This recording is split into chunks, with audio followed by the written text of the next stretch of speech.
Hello, today we are going to start our new lecture on sputtering techniques. In our last lecture, that lecture number 26, we have discussed about the different types of deposition techniques. So, in this particular lecture we are going to introduce the special techniques which is called the sputtering techniques. So, before going to start that sputtering techniques, first let us know that what is the sputtering, what the method tells us actually. So, sputtering is a one kind of methods in where the ions bombard on a surface, several things can happen, right, reflections, sticking or maybe the adsorptions, sputtering, ion implantation, electron and photon emissions. So, when all this is taking place onto the material surface, just in this particular topic we are going to discuss only about the sputtering. So, from this particular figure we can understand that there is one vacuum chamber, then in that vacuum chamber we are injecting some kind of sputtering gas, generally the argon gas we are going to use in this particular case as a inert gas. That argon actually it is divided into a argon ion, that ion is hitting onto the sputtering target, then when it is bombarding onto the sputtering target, then it is that sputtering target is releasing certain kind of ions or maybe the atoms, and which is directly coming onto the substrate and making a thin film on top of that. So, before going to know about the sputtering techniques, let us know that what type of energy is required for doing this sputtering. So, but ion surface interaction depends on the ion beam energy. So, as I already discussed that we are generating certain kind of ion energy, that energy is hitting our sputtering target by which that sputter target atom is coming. So, if the ion energy is less than 5 electron volt, it is known as the adsorptions or the reflection process. If it is varies from 5 to 10 electron volt, it will create the surface damage and migrations. If it will lie in between the 3 to 10 kilo electron volt, that process is known as the sputtering techniques, and if it is more than 10 kilo electron volt, it is known as the ion implantations. So, here the main criteria is that energy, that how much energy I am giving directly to that target or maybe the sputtering material, so that it can release the atoms and it can deposit it onto the substrate. So, sputtering, the definitions is a technique used to deposit thin films of a material onto a surface, generally we are calling it as a substrate, by first creating a gaseous plasma and then accelerating the ions from this plasma into some source materials is called the target. Source materials is eroded by the arriving ions by energy transfer and is ejected in the form of neutral particles, either individual atoms or clusters of atoms and molecules.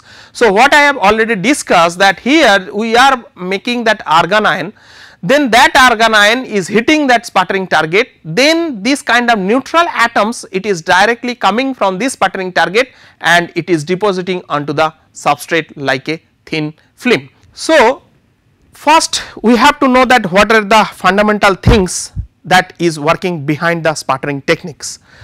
So, a negative electrical potentials is applied to the target material to be sputtered, which act as cathode, and the positive anode or ground is the chamber body.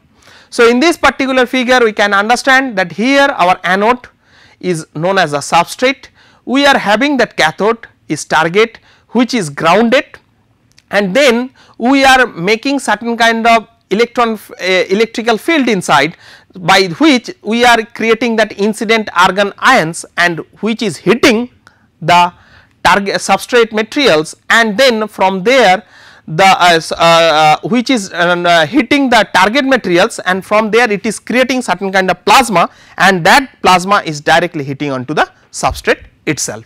So, in this particular case we can see that we are having that incident argon particles, directly it is hitting onto the sputtering materials, then it is releasing the atoms, that atoms directly it is depositing onto the surface, but again that argon plus again it is absorbing the electrons inside the chambers and then it is becoming the neutral. So, when it is releasing the energy, so it is generating certain kind of plasma over there. So, that plasma is directly coming out for as a exhaust. the electrical potential will cause free electrons to accelerate. When these electrons collide with a process gas atoms, the strip an electron from the gas atom and creates a positively charged gas ion. The positively charged ion is then accelerated towards the target. So, from this figure you can understand that here this is generating the plasma gas over there, or maybe the plasma ions over there. So, the ion carries enough energy with it to knock off or sputter some of the target material. The target material will then collect on the substrate itself. Additionally, a plasma glow is created when the ions recombine with free electrons into the lower energy state. So, as I already have discussed that some argon plus ion which is directly hitting those substrate, leftover argon ion again it is absorbing those electrons and it is become the free electrons into the lower energy state. When a free electron recombines with an ion, it has a voltage, but the ion needs relatively less voltage. So, this excess voltage is let up as light or plasma. So, this is known as the plasma. During processing, the light is sometimes called as a plasma glow. So, the best example for better understand of this sputtering process is like a pool game. So, you are having some balls, then you are hitting that ball so that it can hit the target materials, and then from that target materials it directly go to the pocket where is nothing but the substrate materials. So, what are the considerations in sputtering of atoms due to impact of ions? The key principle of sputtering is energy and momentum conservations. So, here you can see that we have given two balls into two different colors. So, one is in blue in color, one is in yellow in color. Actually, the two balls means two atoms. One atom is the argon plus atoms, another atoms is directly which is coming from the target material. So, these atoms is having certain mass. So, unless and until the mass of these two atoms will be equal, the sputtering will be possible. Maximum case, the maximum efficiency we can achieve when the more or less the mass of those atoms will be equal. So, from these particular equations some momentum energy is generating, that is P equal to mv, and some kinetic energy is generating, it is called the K equal to half mv square. So, this should be the equal one. Then maximum energy transfer occurs in such a collisions when the masses are equal. So, from this particular case you can understand that M1 and M2 is the ratio of two masses of the argon and the target material. Then when the masses are almost 1, that means masses are almost equal, you can find that you are getting maximum energy in this particular zone. So, that means when the masses of those gases or maybe the molecules will be the same, we will get the maximum efficiency of the sputtering techniques. So, when ion collides with the surface atoms on the target, the energy transfer can knock some of these atoms of the surface. In any collisions, momentum is observed. If the collision is elastic, kinetic energy is also conserved. The energies required for sputtering are much higher than the lattice bonding or vibrational energies, therefore, sputtering collisions can be considered elastic. Elastic means it is a perfect example of the pool game, whatever I have already given. So, that means we are having two balls, when the mass of these two balls are equal, then they will generate the same momentum over there. So, one ball just hit will another ball, so that whatever the kinetic energy it will gain, the same kinetic energy will be transferred into the same second ball, and the second ball will achieve those kinetic energy and directly it will hit onto the material or maybe it will hit onto the substrate itself. So, here is the examples that where we are getting the complete elastic collisions, where we are getting the completely inelastic collisions. So, in the first cases you can see the size of these two balls means molecules are almost same. So, when these balls are hitting these balls, the second ball is getting the same kinetic energy and momentum and it is rushing towards the substrate itself.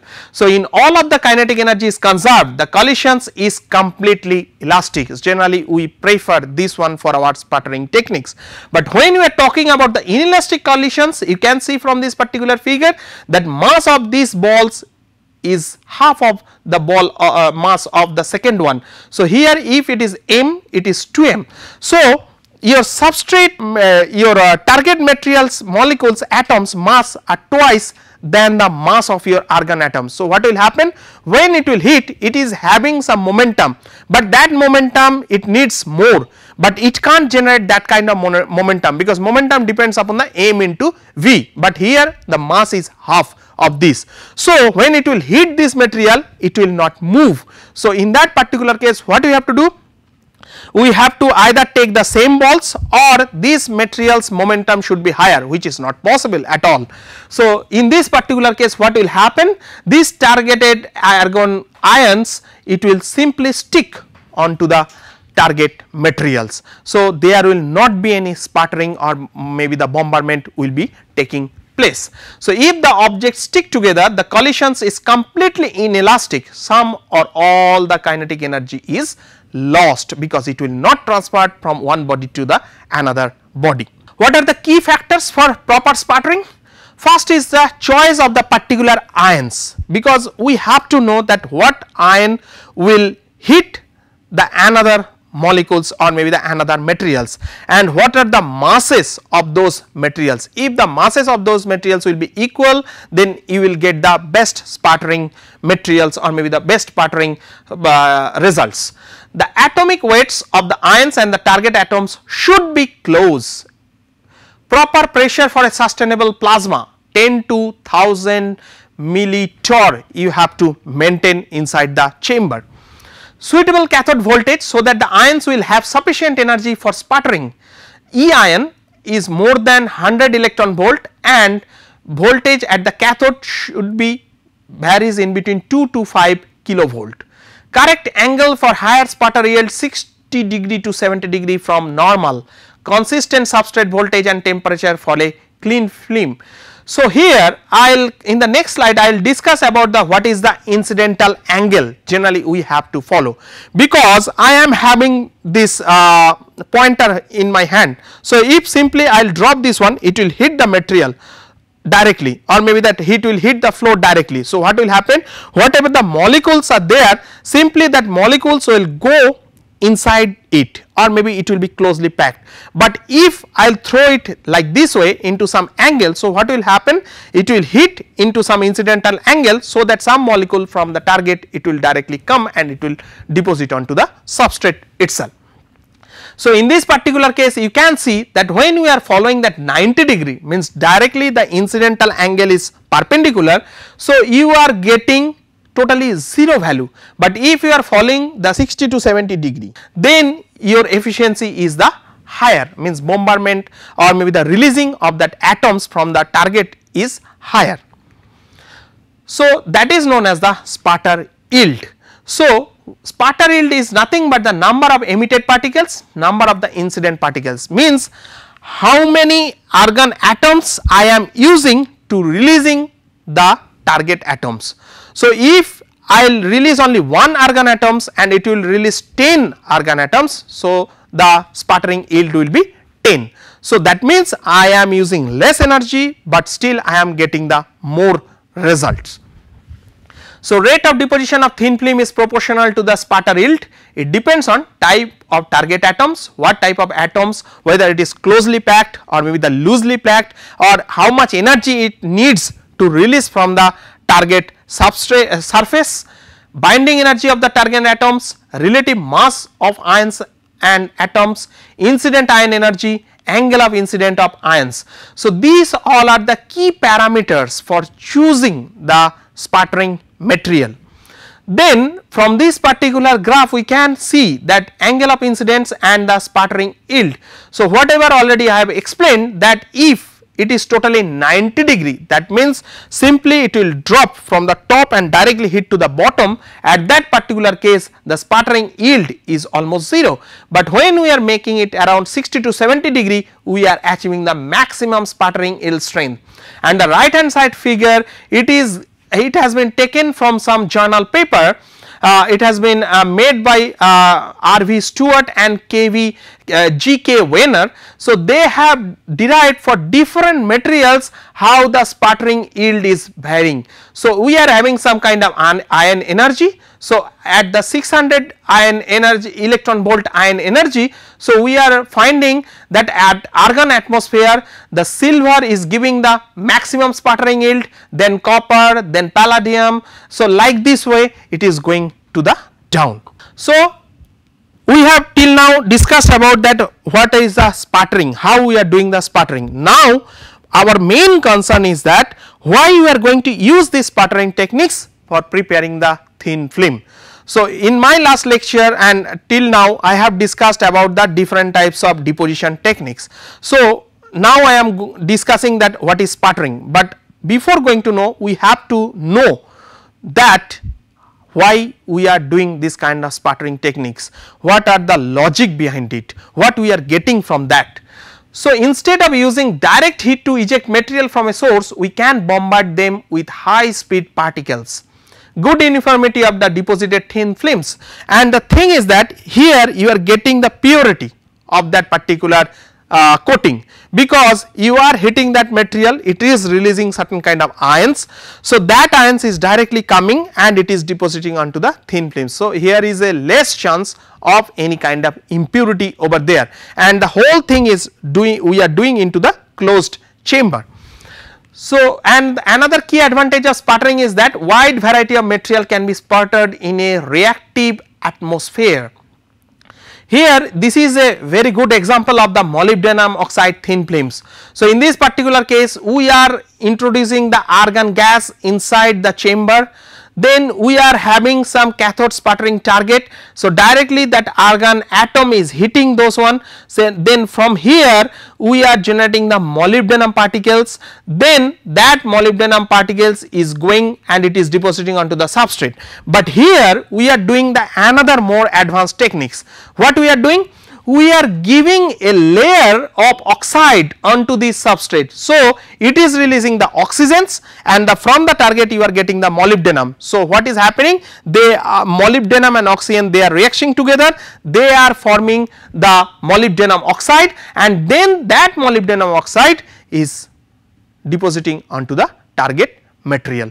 So, that is why it is called the some kind of reactive sputtering techniques. Then we have to know that what are the different types of sputtering based on power sources.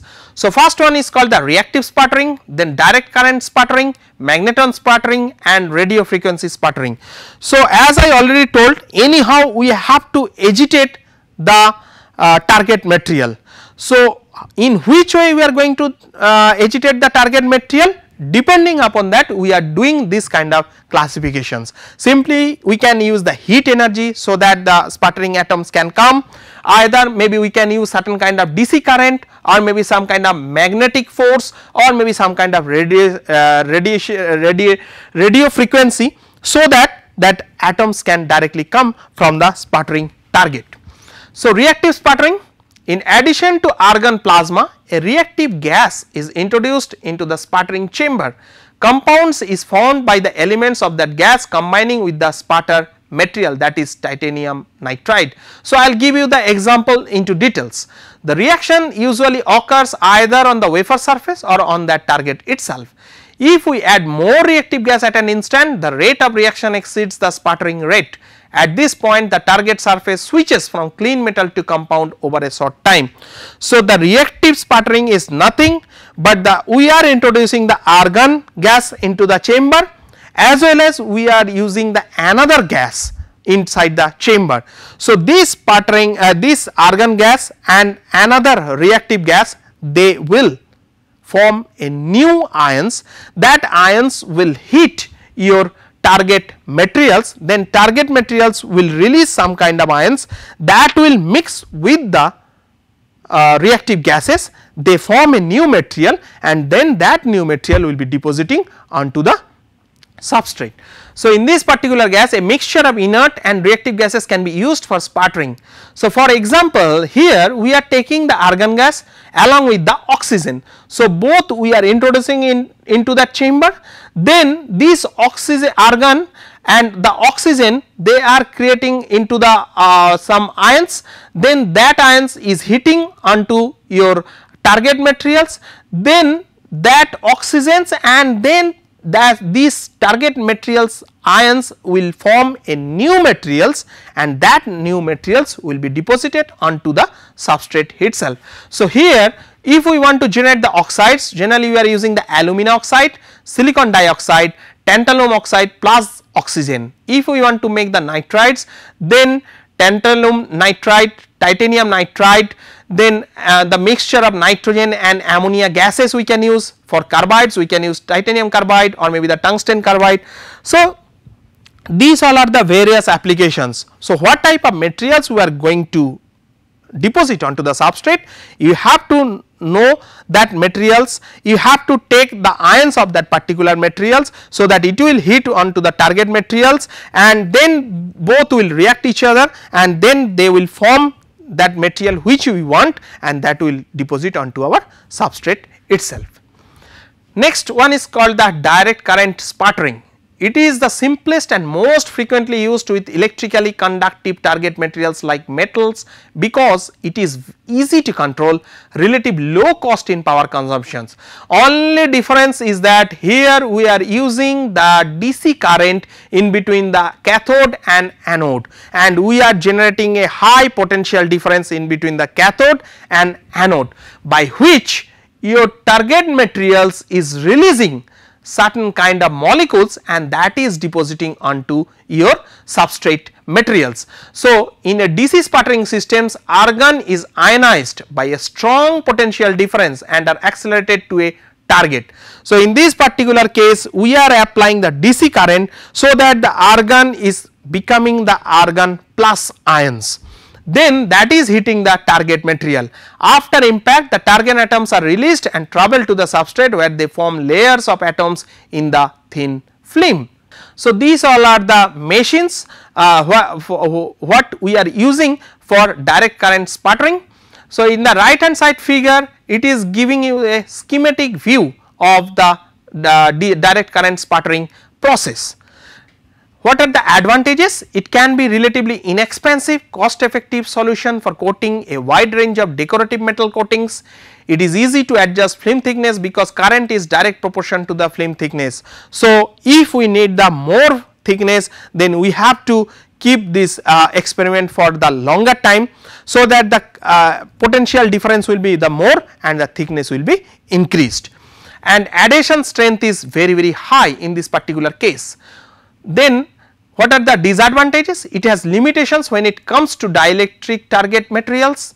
The high pressures required to achieve a plasma can degrade film quality, because our source target materials and substrate materials should have high temperature resistant, because the plasma will be generated inside the chamber. So, it should not be decomposed with the plasma temperature, or maybe because of the plasma temperature.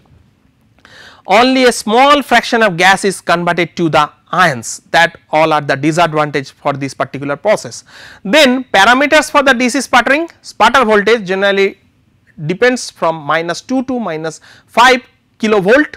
Substrate bias voltage: substrate is being bombarded by electrons and ion from target.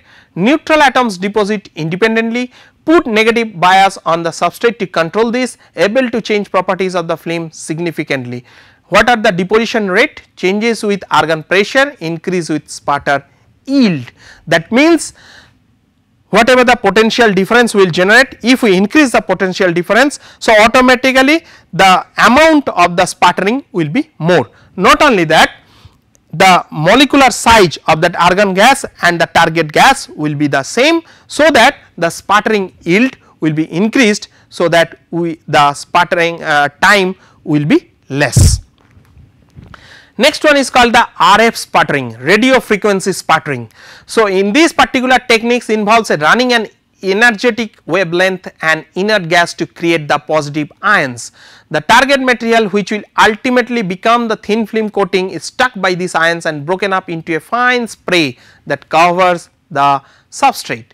Power supply is a high voltage radio frequency source often fixed at 13.56 megahertz. So, this is the standard value, but it depends or maybe varies from material to material, varies from target to target, varies from source to source, varies from substrate to substrate.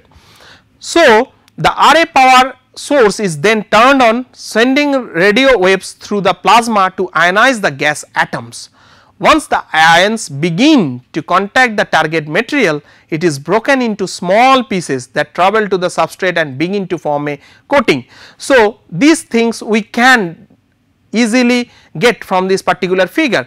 So, here I am having the target. So, here we are generating certain kind of radio frequency over there, then that target we are doing the pumping over there, so that it will become into the vacuums, then we are injecting the gas over there, then that gas is divided into argon plus ions, then these ions and broken up into a fine spray that covers the substrate itself, then it is hitting the target material, that argon ion, then we are having one shutter, means like a shield over there. So, that ions is hitting through this shutter, so that it is dividing into the small particles, then that small particles is directly coming onto the substrate and it is giving a fine uniform coating. So, it works well with insulating parts. High efficiency can operate at lower argon pressure, generally 1 to 15 millitorr. What are the disadvantages? High cost of the power supplies, relatively complicated matching networks that are needed to match the impedance of the system to reduce the reflected power. Next is called the magnetron sputtering. So, this one is also a one kind of sputtering process. So, till now we are discussing that simple, the argon ion is coming, it is hitting your target materials, then it is generating certain kind of ions and molecules, that ion and molecules is directly going onto the substrate and it is depositing onto that particular material and doing the coating.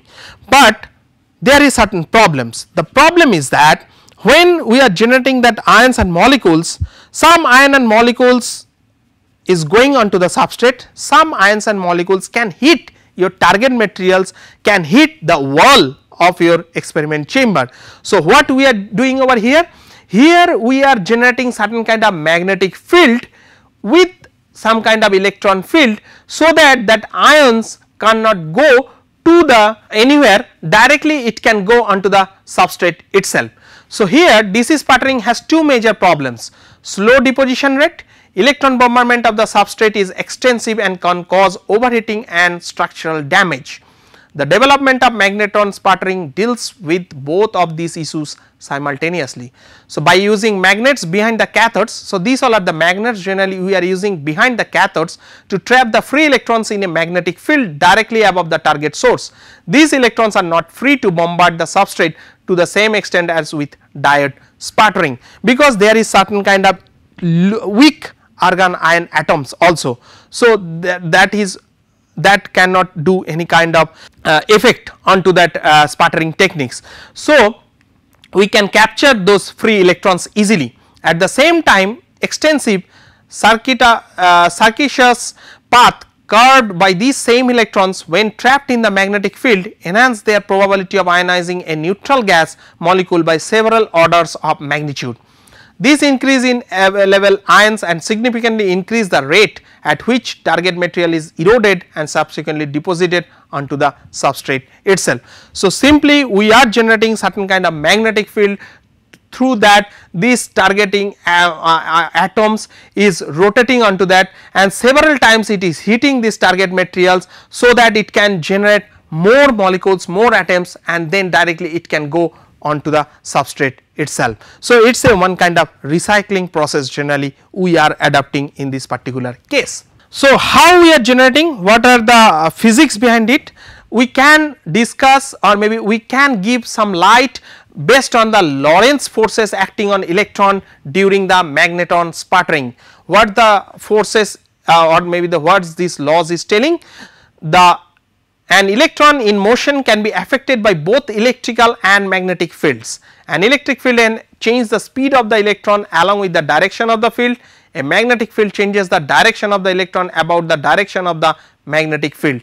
if the electric and magnetic fields are crossed perpendicular to each other, then the trajectory of the electron is a helix one. So, that is why we are getting this kind of picture in our previous slide. So, simply it is rotating into this particular path.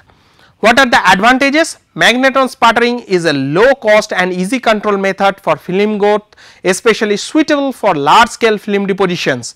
What are the disadvantages? It is difficult for magnetic field to go out or to the outside of target, therefore, thin target can be used. That means, whatever the argon ions it is coming, all the argon ions is not hitting your target material. To hold these all argon atoms, so we are generating a magnetic field near the target materials, so that all the atoms can be captured, then it can rotate and it can't go beyond that field and it can hit the target, so that the efficiency will be more for this particular sputtering techniques. So, in our next slide, just we are doing the comparison in between the different sputtering techniques which I have already discussed. So, first one is called the DC sputtering. So, where we are generally applying the DC voltage and the target must be conductive. In the radio frequency sputtering, applies an AC voltage to the target at frequencies more than 50 hertz, target need not to be the conductive. This is the added advantage for this particular sputtering techniques, where we can use the insulator materials, semiconductor materials, or maybe any kind of materials.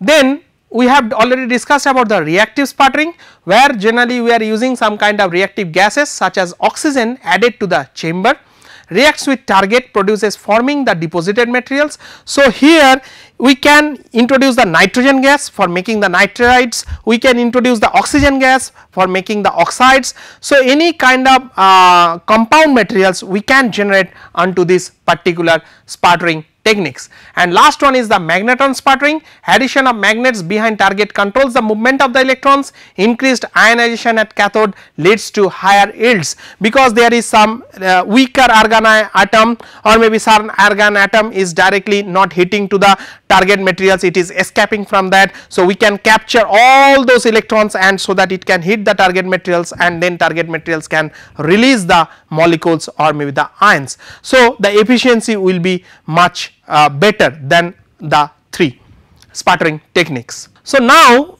we have come to the last slide of this particular lecture, and in summarize we can say that covered some basics of sputtering techniques, various stages in the process of sputtering already we have discussed, need of key parameters for proper sputtering, principle of energy and momentum compensation during sputtering techniques.